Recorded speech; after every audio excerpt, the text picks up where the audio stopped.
Good morning, good afternoon, and good evening. I don't know where in the world you are, but if you have not seen our gratitude challenge for the first 3 days, please do go through them because this is for day 4. I had a reflection day yesterday, and so today is actually the 5th day, but we are going to do the 4th day. And the challenge is for 21 days and it's for gratitude challenges. And today is about the lesson that fear brings to us. So, if you have never dealt with your fear on subconscious level, you are in for a treat because right now you have two roads to choose, and one of them is to forget about everything and run, which is fight and flight, right? That's fight and flight response, and it's not promoted by the health care professionals or mental health care professionals.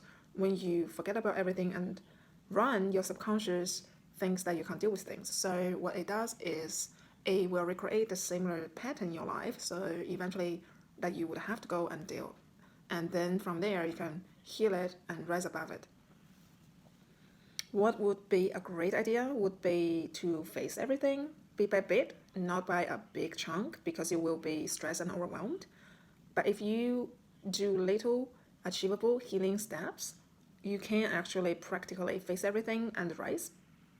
Because fear is actually false evidence that you carried from your childhood trauma and appearing real because your brain keeps telling you the evidence that's not even real. It's made up. It's trash talk. And because I am talking about gratitude, we do need to talk about what lessons fear brings to our soul. Now, from a soul perspective, why would our soul want us to be scared? Like, what does it bring? When you are scared, most people would go in fight and flight mode, or I'm not here, I want to be invisible. Oh, this is so embarrassing, I don't know what to do, I feel really sheepish. People don't seem to remember when you fear, it means you deeply care about something. Sorry about that. What are you scared about? This is what I always say to my client. What are you scared about? What are you scared about means it's so important to your primal instinct and its survival instinct. We humans, from soul perspective, we came from pre-creation.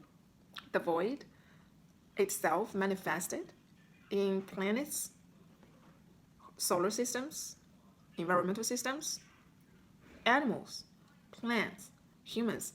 The nature is creation. Doesn't matter you are scientific, religious, or not. Everything is creation. There's always a creator. Think about today. The phone I'm using, someone created it. The body, someone created it. My parents created this. Who created them?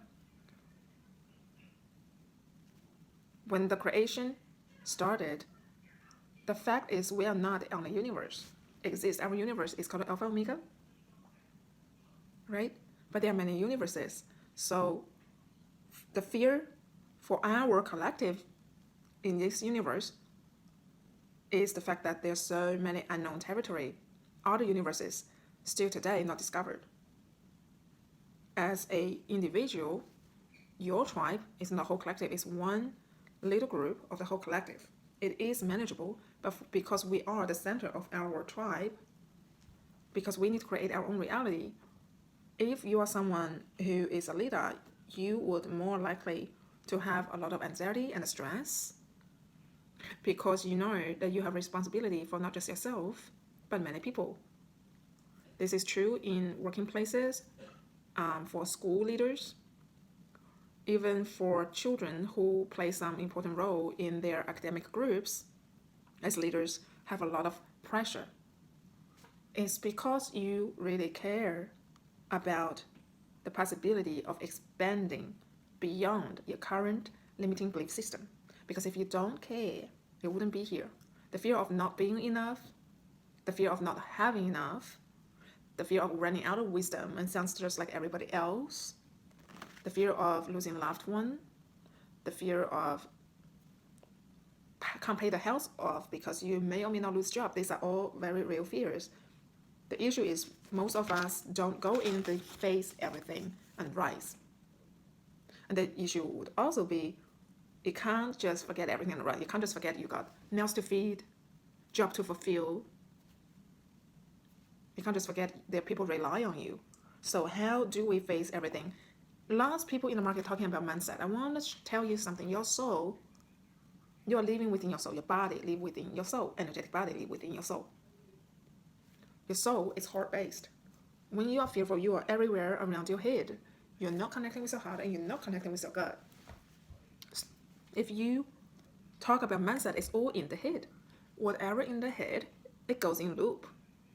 If you want to face your fear, you need to come from a heart-based space and you need to be grateful for what this fear means to you. What importance is this fear?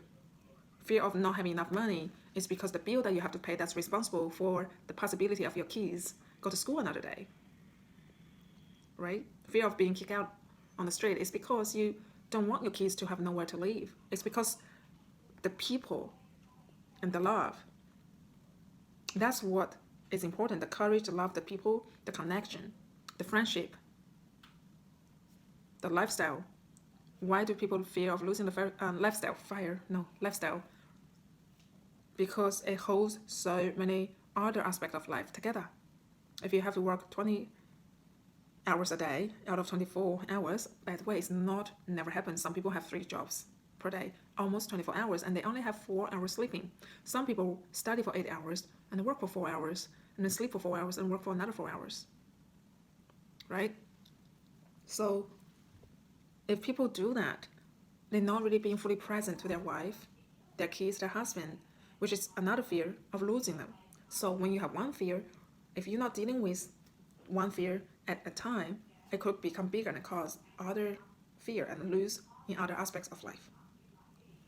And if we don't want that to happen, if we don't want to run away and realize when it gets bigger, for example, you know you can't work 20 hours out of 24 hours every single day, every single year, and your husband or wife or kids already repeatedly told you, red alert, we can't take this anymore, but you're not really facing it, and so you're not really shifting your subconscious pattern and conscious pattern, then the result is most likely the wife is going to take the kids and are going to leave you.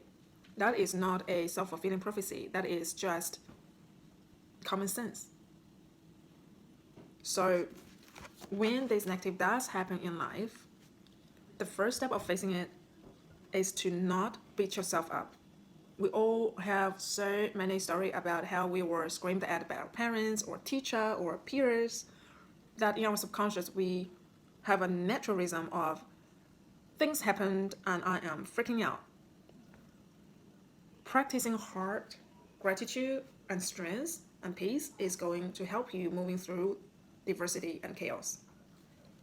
I have years and years just pushing through all the fear, never stopped, to really digging out of the fraudulent foundation. And in tarot card, if you do tarot, there is the card of the tower. And in that tower card, actually I'm going to find you the tower card. I do have one. Let me find the tower card. Right? The tower card have people falling out of the tower. And it was the card that I was so scared of dealing for so long. Where is the tower card? Oh. This is a beautiful deck, by the way. So this is when we have fear and pain, right? This is what we do want, justice. Let me find the tarot card, the tower. Nope, that's the moon. Where is the tower? Here it is. This is the tower card. Look at these people. You're feeling pain in your heart. You're scared. You want to see justice, and you are here. This is where I was so scared for so many years. I was very scared of the tower card because if the tower was going to collapse many years ago, I would actually, in my head, I thought I would be homeless. I felt I was not going to be able to support myself. My children would never be okay. And so I highly resented the past. What happened many years later was that I ended up having no other choice but to leave my ex-husband, who was still my husband back then. And I remember crying, sitting on the edge of the bed, the bottom of my bed, and sucking and saying to him, I can't do this anymore. Because our soul was not connecting properly, and I was dealing with so many, I have no words, so many chaos regarding us, and he wasn't the one dealing most of those complaints. And subconsciously, I needed to convince myself to stay. Even though he couldn't see my hurt, he was not able to heal me. I know he was committed, but things were changing, right? So I knew that I had this fear that if I leave him, I was going to become the bad guy in the story, which did happen, that I would have no income, thanks God, that I got onto single mother's pay. I wouldn't be able to handle. Actually, I was lucky to find I was in Melbourne, and some amazing Pakistani community that they were accepting Centrelink coverage for a child going to kindergarten or a child going to childcare. Now my kids was very small, so they go to childcare, and there was payment for picking up and dropping. That money was enough for me to pay for my kids' extra food and leverage. So the person who took care of my kids said to me, I'll just pick them up and drop them for free out of my own expense. I was so grateful for that. I was extremely grateful for that because every little bit is counted. And so the reason I'm sharing this story is we play out in our head what we think was going to happen. It is a fraudulent system to put you constantly in a cringing altogether environment. It is not true. It is not true. And if I didn't face the tower card back then, I don't know what could have happened now, because the marriage was sure not going to continue like that. I probably wouldn't be where I am today.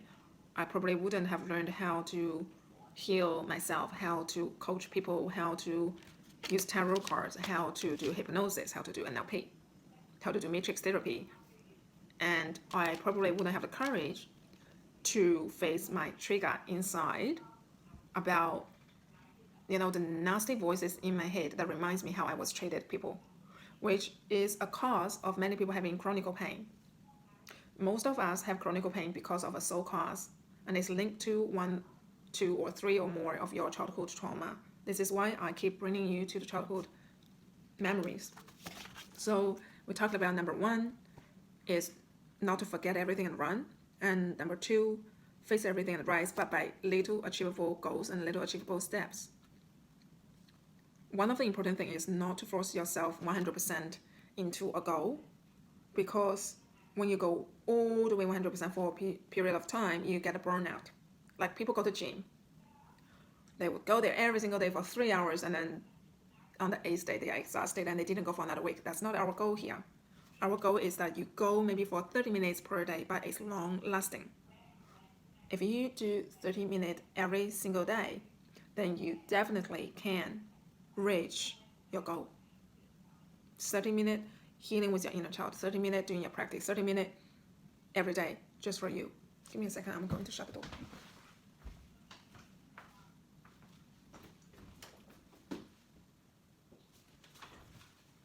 That's quieter, that's way better. So 30 minutes, if you are very experienced with meditation and healing, you can do an hour.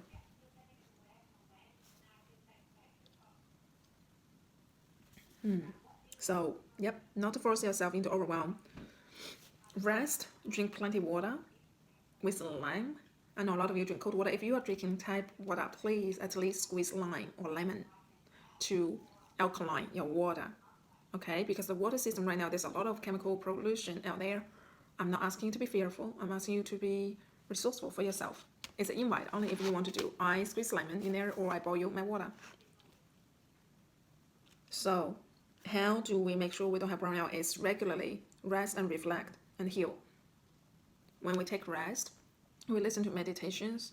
It allows your brain to go in theta mode, and when we are in theta mode, we are connecting with our soul. That gives you ability to be in an observer's position rather than the person going through chaos, judging or being judged. You become observer and you see the whole situation.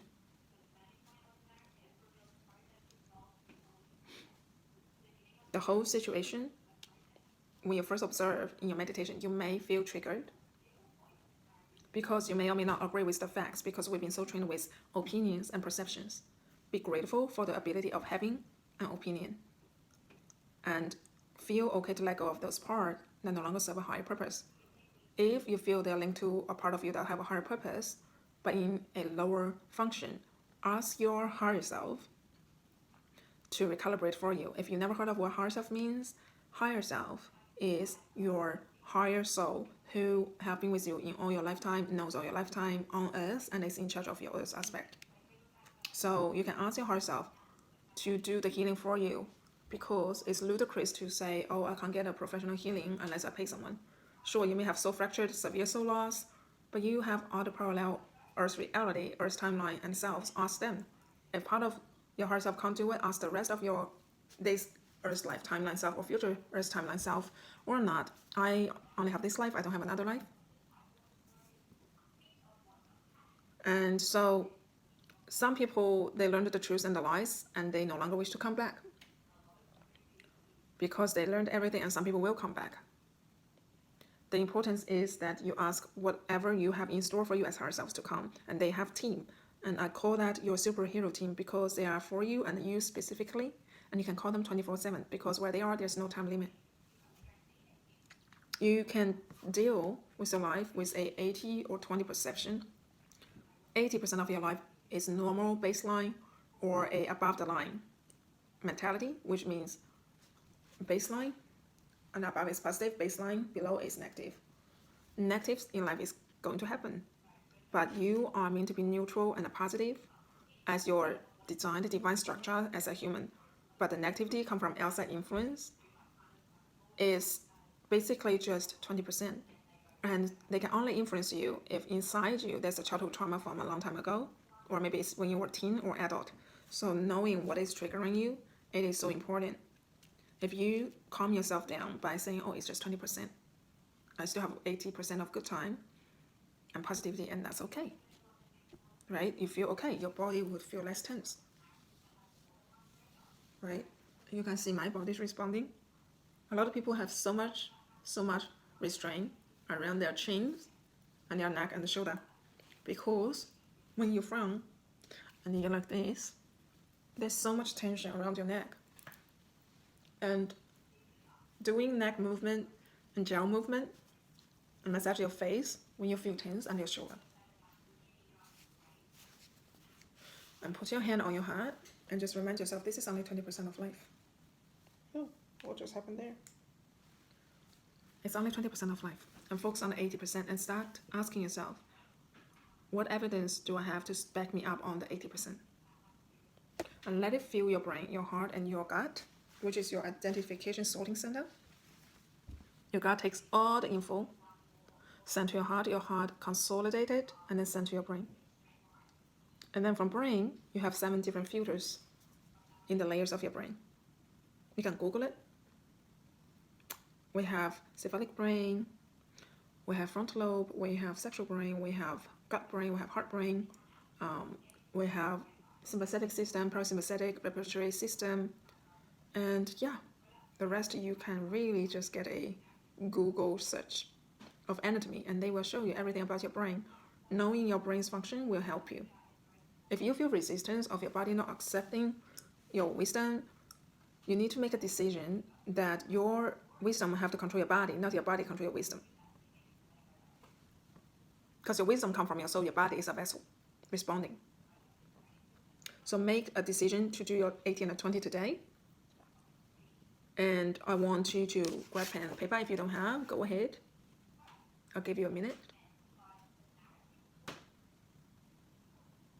and get a pen. I'm counting down. For 1 minute, it's 27 minutes right now when it goes up to 8. About 80-20, you can also do 90 and 10 if you're highly evolved and you're doing this work for years. For you, maybe 90 and 10. Okay, I assume everybody have a pen by now. All right, now, when the negative happens in life, take a moment to be aware of how your body is telling you. What is your body keeping a score for? Is it chronic pain or chronic fatigue? Is it your gut or your heart feeling pain? Or is it your jaw? How is your body telling your mind to respond? When your body has a movement, how does that make your heart feel and how does that make your head feel? Because that gives you insight about the situation. If my gut feel tightened, then my identity of who I am were being challenged and threatened. If my heart feel painful, that means there's a traumatic memory that triggers me inside that I'm feeling painful about. What is it about? Find out and heal it, right? If my jaw keeps moving, then there could be two situations. One is you could have a vagus nerve issue that's recalibrating. The higher structure maybe not fully taking control and the basic structure is frustrating. That is going like this. Another reason is suppressed anger. And there's no way but to get anger out, and you can do it in an unhurtful way and be grateful for that anger. I know it sounds really weird to be grateful for the anger, but the fact that we are human, during this special time, I don't want to get booted off YouTube, so during this special time, challenging time in the world, a lot of people are angry, and you have to really just see that the fact that you can feel angry separates you from computers, devices. It is a gift to feel. It is a gift to acknowledge I am a human being, I care, and I am emotional, and I'm frustrated, and so that I am angry. Right? I am angry, and that's okay. Another thing to consider is, have you felt this way previously, and how often does the similar situation occur in your life? Or is it new to you? If it's many, many times, this is really your subconscious and conscious coming together and saying, all right, you need to deal with this because we can't hold it anymore.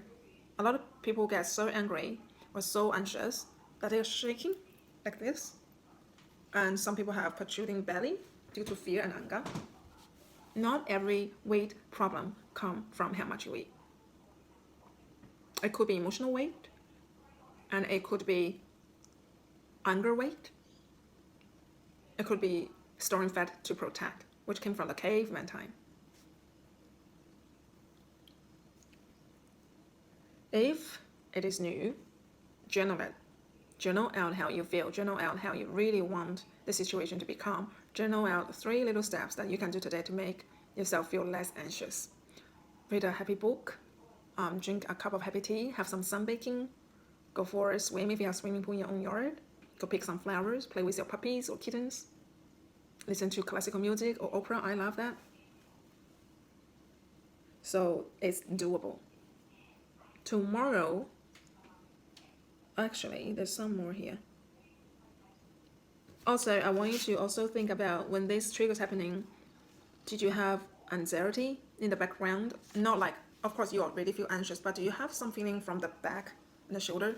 Like it's in the background, but it's causing you sore back, and you know it's there, or you feel some eerie energy. That means you need to cleanse your auric field. There's plenty on YouTube that you can Google binaural beats for cleaning your aura. If you feel anxious when no one's watching you, please just keep an open mind, go to YouTube and do a aura cleansing.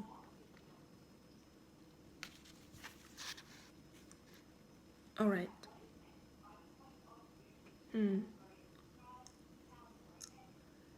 If this anxiety have real life events that it's showing you from your mind's eye, go in those events and do inner child healing. Like in the previous 3 days we have walked through, it's in the descriptions, and you can read the description. Very detailed, especially the last video. And if not, well, I can't say if not because it's in the description. You can also listen to the last video, it's really thorough, the last 2. So I would highly recommend you to go in there, do your inner child clearing, ask your inner child, when did this first happen? How did we first time feel about this? Who was involved? and do the clearing around those people, send gratitude to those people teaching you a lesson. You don't have to feel that what they did was okay. If they hurt you, what they did was not okay. And spiritual bypass is not recommended. Wishy-washy is not recommended here because you can't fully heal if you are going through spiritual bypass. So do it as you would really want to be healed. Acknowledge it fully, how you felt about that person. Do it as if you were never going to lose that person, if you really care about that person, or if you had enough of that person. Maybe that's easier because you can really talk about and let them hear it. But I'm not asking you to do it in front of that physical person. I'm asking you to go through with your inner child how you feel the emotion, acknowledge it, honor yourself, forgive that person. Not for the sake that it's okay, it's not okay, but I deserve to be healed, and your action is because you are in your journey, that's all you know, but it's not okay for you to hurt me anymore, so I let you go because I no longer wish for my soul and body carry those toxicity. If that makes sense? All right.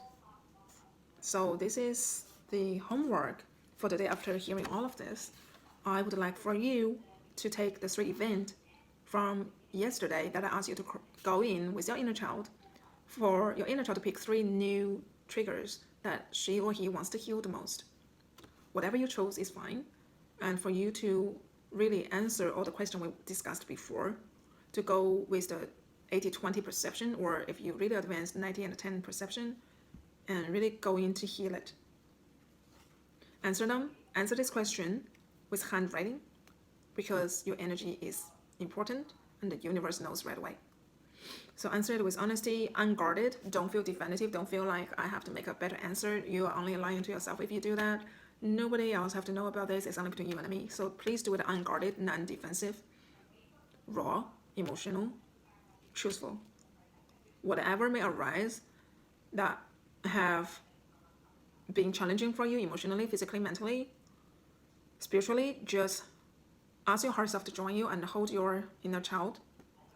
And the 3 of you, your inner child, you and your heart self, working on, and I'm sure you can succeed with heart self's help, is to accept these emotions, feelings, non-judgmental, to be loved and forgiven by your heart self, and for your inner child to be loved by both of you, and for you to be loved by both of them, forgiven. And just know that whatever come up is very normal. We all go through this. You're not alone. It is so important that we don't feel alone. And I understand if you are highly sensitive, you want to be alone, but then at the same time you feel lonely. So if you don't have a pet yet, I don't have a pet yet, but I do plan eventually to have again. If you already have a pet, play with your pet, hug your pet, and cry with them. They are such non-judgmental, loving creatures you could ever meet. And give hugs to your children, because it helps to heal and make the inner child healing more real. When you know you healed, then when you have your children, you have no resistance and you have no hurt feelings or fear or insecurity as a parent. If you don't have children and you have money for a pet, get yourself a pet. If you already have a pet, communicate with pet.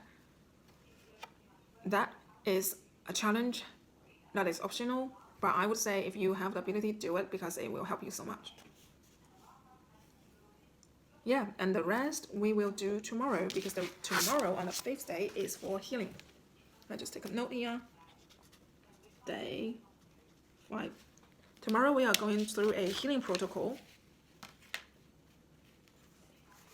And it is quite a long one. All of this is for the healing protocols. I've handwritten everything I say to you. And so I can't wait. Yeah, I can. I'm patient, but I would love to see how you guys go tomorrow. Please do like and share my videos, and please do help me to reach more people, because people power is more important. And do email me or comment below this video to let me know how you went and what your challenges are. My email is emotionalfreedom2020@gmail.com. Really easy to remember. Emotionalfreedom2020